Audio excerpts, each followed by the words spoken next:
बिस्मिल्लाहिर्रहमानिर्रहीम। अस्सलाम वालेकुम। नाइट फॉर न्यूज़ की खास खबरों के साथ मैं हूं ताहा। कुछ आम खबरों से आप लोगों को आगाह करते हैं।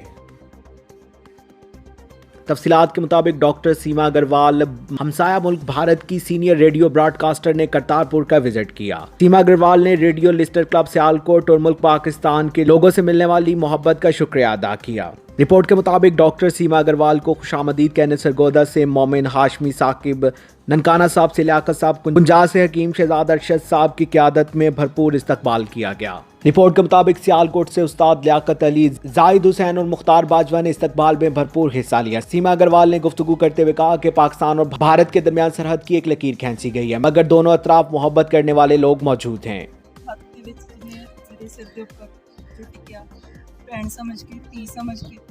मैं जज्बाती हुई हाँ, बहुत बार जज्बाती हुई हाँ। और ਜਿਹੜੇ ਬਾਬੇ ਨਾਨਕ ਦੀ ਧਰਤੀ ਤੇ ਉੱਥੋਂ ਗਿਰੇ ਨੇ, ਉਹ ਪਾਣੀ ਡਿੱਕਿਆ, ਲੂਣਾ ਪਾਣੀ,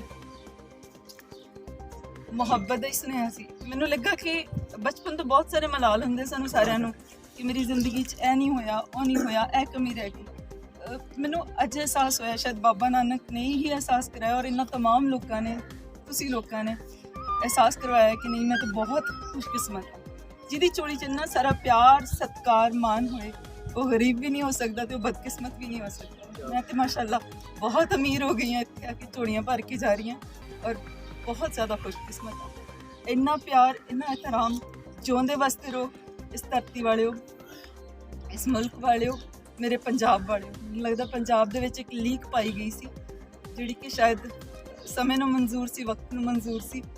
ਸਾਨੂੰ ਉਸ ਨਾਲ ਵੀ ਕੋਈ ਗਿਲਾ ਨਹੀਂ ਹੈ ਜੋ ਉਸ ਲੀਕ ਦੇ ਬਾਵਜੂਦ ਅਸੀਂ ਇੰਨੇ ਖਲੂਸ ਦੇ ਨਾਲ ਇੱਕ ਦੂਜੇ ਨੂੰ ਮਿਲਦੇ ਹਾਂ, ਇੰਨੀ ਇੱਜ਼ਤ ਦੇ ਨਾਲ ਮਿਲਦੇ ਹਾਂ। ਸਭ ਦਾ ਬਹੁਤ ਸ਼ੁਕਰੀਆ, ਇਸ ਧਰਤੀ ਨੂੰ ਸਿਰਜਣ ਵਾਲਿਆਂ ਦਾ ਸ਼ੁਕਰੀਆ, ਇੱਥੋਂ ਦੇ ਲੋਕਾਂ ਦਾ ਸ਼ੁਕਰੀਆ, ਇਹਨਾਂ ਮੁਲਕਾਂ ਦਾ ਸ਼ੁਕਰੀਆ, ਹੁਕੂਮਤਾਂ ਦਾ ਸ਼ੁਕਰੀਆ ਜਿਨ੍ਹਾਂ ਨੇ ਸਬਬ ਬਣਾਏ ਕਿ ਅਸੀਂ ਲੰਘ ਕੇ ਆਏ ਹਾਂ, ਇੱਥੇ ਮਿਲ ਸਕਦੇ ਹਾਂ। ਬਹੁਤ ਸ਼ੁਕਰੀਆ। ਔਰ ਸਭ ਤੋਂ ਵੱਡਾ ਸ਼ੁਕਰੀਆ ਇਸ ਸਾਇੰਸ ਦਾ, ਇਸ ਤਕਨੀਕ ਦਾ ਜਿਹਦੇ ਜ਼ਰੀਏ ਅਸੀਂ ਮਿਲ ਸਕਦੇ ਹਾਂ। ਇਸ ਤਕਨੀਕ ਦੇ ਜ਼ਰੀਏ ਇੰਨਾ ਜਾਹੋ ਜਲਾਲ ਹੋਇਆ ਬਾਬੇ ਦੀ ਧਰਤੀ ਦੇ ਉੱਪਰ।